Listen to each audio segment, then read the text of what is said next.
नमस्कार दोस्तों, स्वागत है आप सभी का हमारे और आपके YouTube चैनल एसएससी लैब पर। और आज के इस वीडियो में हम देखने वाले हैं आरआरबी एनटीपीसी सीबीटी 2 के लिए रीजनिंग की क्या स्ट्रैटेजी होनी चाहिए इन द लास्ट 20 डेज।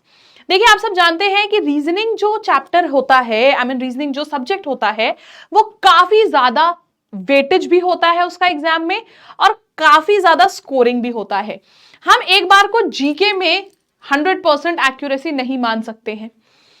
मान लीजिए किसी पेपर में इंग्लिश आता है, उसमें नहीं मान सकते हैं, लेकिन मैथ्स एंड रीजनिंग एक ऐसे सब्जेक्ट होते हैं जिनमें आप 100% एक्यूरेसी के संग क्वेश्चंस को कर सकते हैं।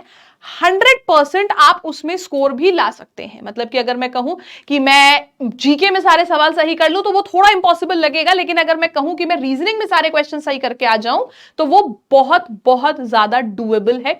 और आखिरी के 20 दिनों में क्या स्ट्रैटेजी रहनी चाहिए आपकी कि आप रीजनिंग में अपने स्कोर को मैक्सिमाइज कर सके, स्कोर को बढ़ा सके, ये डिस्कस करेंगे हम अपने आज के इस वीडियो में। तो इस वीडियो को एंड तक जरूर देखिएगा और अपने सभी फ्रेंड्स के संग शेयर कर दीजिए जो आरआरबी एनटीपीसी सीबीटी 2 की तैयारी कर रहे हैं।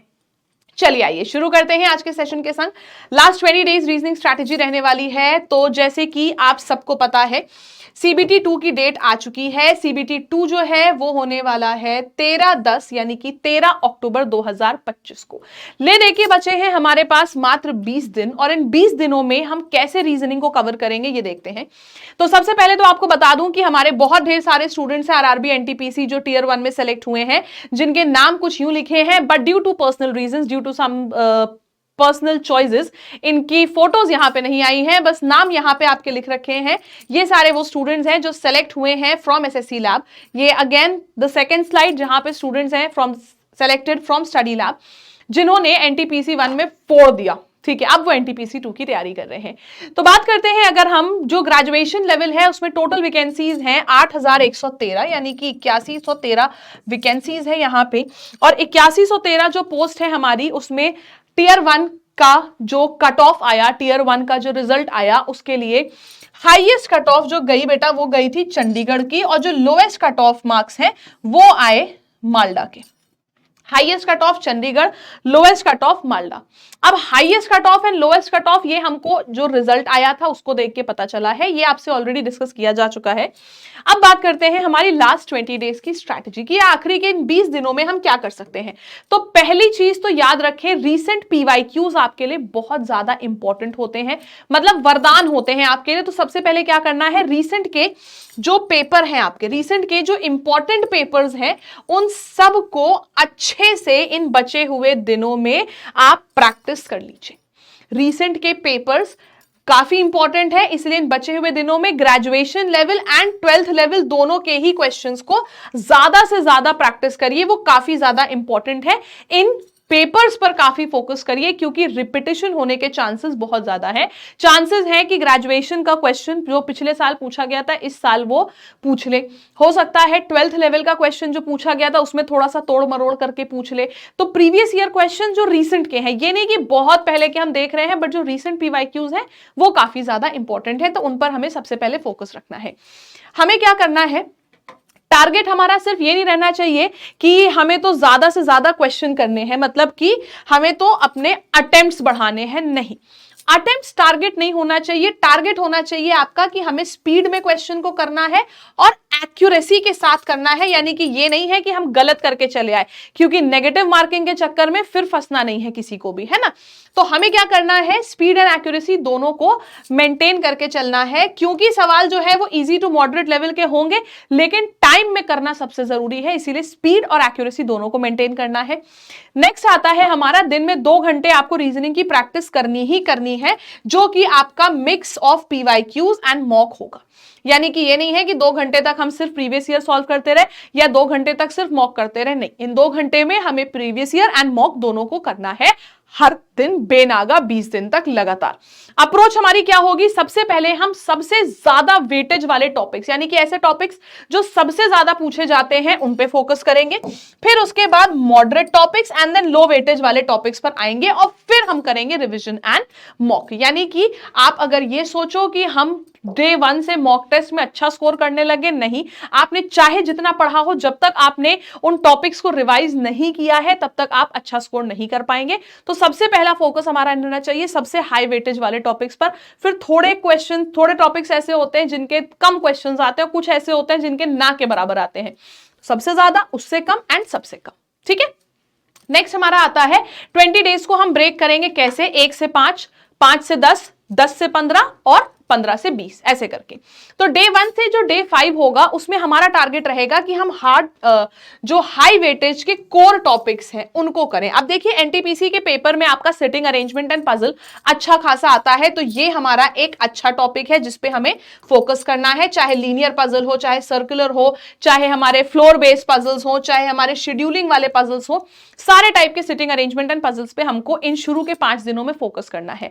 नेक्स्ट टॉपिक रहेगा आपका सिलॉग्स, जिसमें हमें वेन डायग्राम अप्रोच लगानी है, 100 और 50 मेथड वाला नहीं। कोशिश करिए वेन डायग्राम वाली अप्रोच से करें क्योंकि वो ज्यादा एफिशिएंट होती है। ठीक है, सिलॉग्स अच्छा काफी पूछा जाता है। फिर आता है हमारे पास इनइक्वालिटी, कोडेड इनइक्वालिटी और डायरेक्ट इनइक्वालिटी, दोनों ही इंपॉर्टेंट है, इसको आप पे फोकस करना है। देन आता है हमारे पास ब्लड रिलेशन, जिसमें coded blood relation, pointing toward someone, puzzle type के ब्लड रिलेशन, ये सारे ही इंपॉर्टेंट टॉपिक्स हैं। इसमें आपको क्या ध्यान रखना है कि रोजाना कम से कम आपको 3 सेट प्लस पीवाईक्यू प्रैक्टिस करनी है।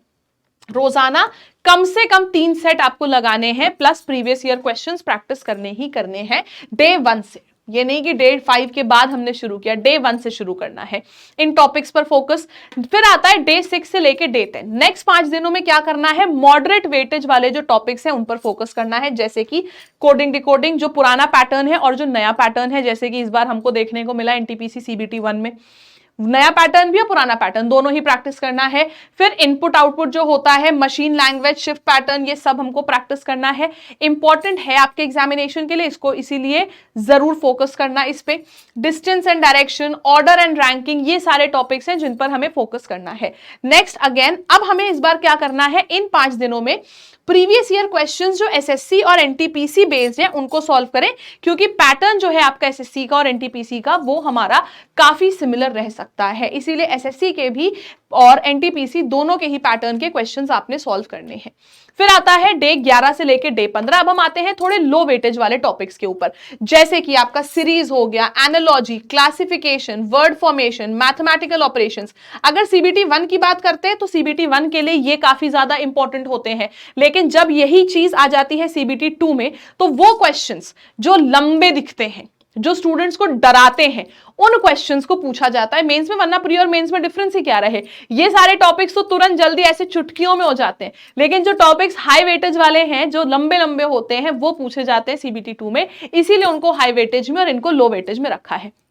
एंड इन सारे टॉपिक्स की आपकी प्रैक्टिस ऑलरेडी बहुत अच्छी है, क्योंकि आप सीबीटी 1 अभी क्वालिफाई करके ही आए हैं। तो ये आपके कुछ लो वेटेज के टॉपिक्स हैं जिन पर थोड़ा ही फोकस करेंगे तो चलेगा। और इन टॉपिक्स में आपको क्या करना है, fast calculation and accuracy build करनी है आपको इन टॉपिक्स में, कि कैलकुलेशन हमारी बहुत फास्ट होनी चाहिए, जिसके लिए मैं हमेशा कहती हूं 1 से लेके 20 तक के घन यानी कि क्यूब्स, 1 से लेके 30 तक के वर्ग यानी कि स्क्वायर, और 1 से लेके 20 तक का पहाड़ा यानी कि टेबल। ये आपको जरूर याद होनी चाहिए अगर आपको अपनी कैलकुलेशन को बढ़ाना है तो।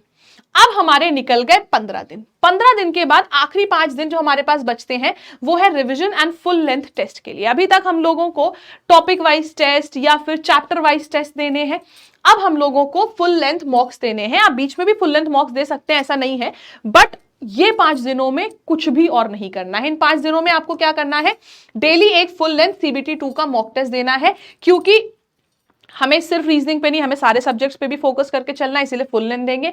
मॉक के बाद जो हमारी गलतियां होती हैं उनको हम मेंटेन करके चलेंगे। पता चलेगा कि हमने आज नॉन वर्बल रीजनिंग का ये क्वेश्चन गलत किया, या हमने आज फिगर काउंटिंग का क्वेश्चन गलत कर दिया, या हमने आज सिटिंग अरेंजमेंट में लीनियर वाले सिटिंग अरेंजमेंट गलत कर दिए। तो क्या होगा, अगली बार जब आप दूसरे दिन मॉक टेस्ट देने बैठोगे उससे पहले आप लीनियर वाले को तैयार करके बैठोगे कि अब की बार मेरा लीनियर गलत नहीं होना चाहिए। इसलिए हमें जो एरर का लॉग है वो मेंटेन करके चलना है, यानी कि जितनी भी हमारी गलतियां हो रही हैं, जिस जिस टॉपिक में गलतियां हो रही हैं उनको आपको लिख के चलना है, यानी कि जो वीक टॉपिक्स आपके आ रहे हैं हर बार जिनमें गलतियां हो रही हैं उनका मेंटेन करके चलना है।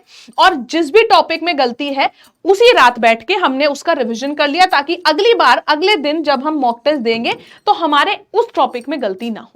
ये हमारा सबसे बड़ा रीजन रहता है कि मॉक टेस्ट को हम एनालाइज क्यों करते हैं। तो मॉक टेस्ट की एनालिसिस बहुत ज्यादा इंपॉर्टेंट है। डे 16 और 18 तक, 16, 17, 18 में हम ये करेंगे। फिर आता है डे 19 एंड 20।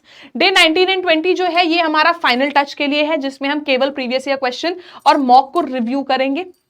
इसमें हम प्रेशर बिल्कुल नहीं लेंगे, अरे ये भी छूट गया लाओ पढ़ ले, अरे ये भी छूट गया लाओ पढ़ ले, नहीं। इसमें आप फॉर्मूला, ट्रिक्स और जो आपके शॉर्ट नोट्स हैं उनको आपको रिवाइज करना है। और सबसे बड़ी चीज, एग्जाम हॉल के लिए स्ट्रैटेजी डिसाइड करें, जैसे कि पहले सिटिंग अरेंजमेंट करना है कि नहीं करना है, या फिर लंबे वाले क्वेश्चन आप मार्क फॉर रिव्यू करोगे बाद में करोगे। ये इस तरीके की जो स्ट्रैटेजीज हैं ये आपको थोड़ी सी अपने दिमाग में डिसाइड करनी पड़ेंगी आखिरी के 2 दिन में।